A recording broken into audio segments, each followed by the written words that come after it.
Last class में हमने कि किसी सेल का जो इंटरनल रेजिस्टेंस है किस तरीके से कैलकुलेट किया जाता है वो देखा। इस लेक्चर में हम ग्रुपिंग ऑफ सेल्स के बारे में पढ़ेंगे। ग्रुपिंग ऑफ सेल्स तीन टाइप से हो सकता है। फर्स्ट वन जब सारे सेल्स सीरीज में कनेक्ट हो, सेकंड वन जब सारे सेल्स पैरेलल में कनेक्ट हो, और जब सारे सेल सीरीज और पैरेलल दोनों कॉम्बिनेशन में। तो पहले हम पढ़ेंगे सेल्स इन सीरीज।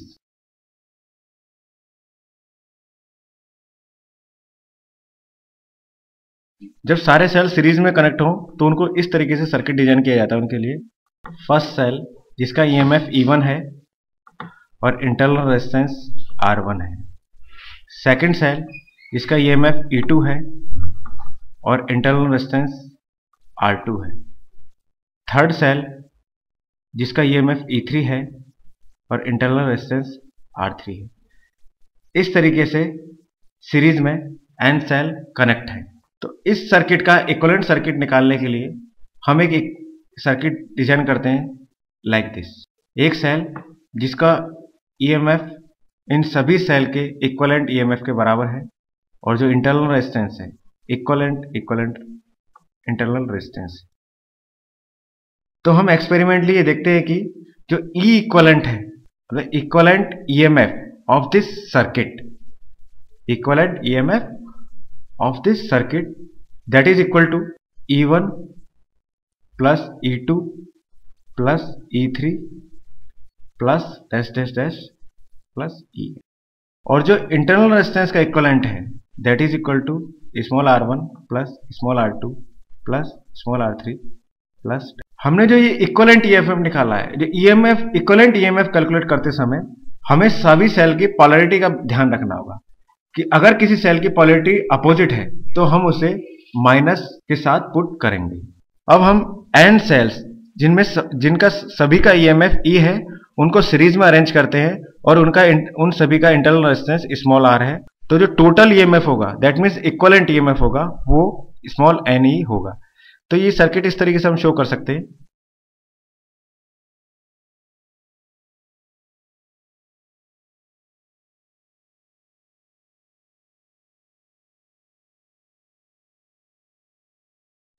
और हमने एक external resistance capital R circuit में कनेक्ट कर दिया है।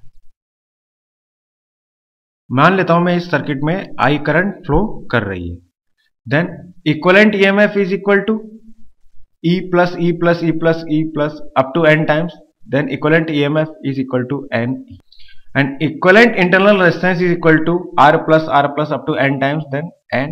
Then the current of this circuit, in this circuit I is equal to small n E upon small n R plus capital R. इस circuit में दो केस पॉसिबल है।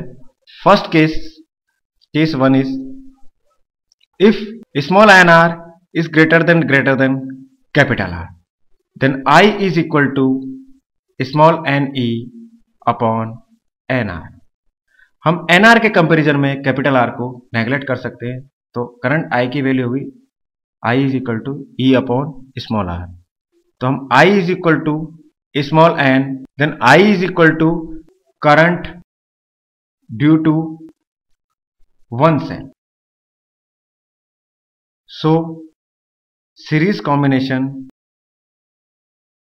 इन this case is not advantageous.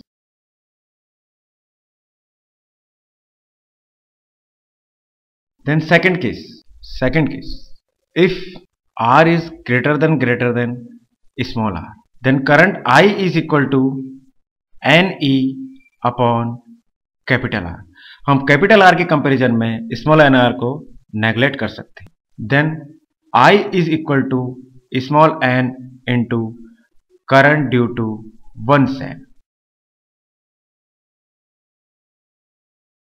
Then series combination in this case is advantageous.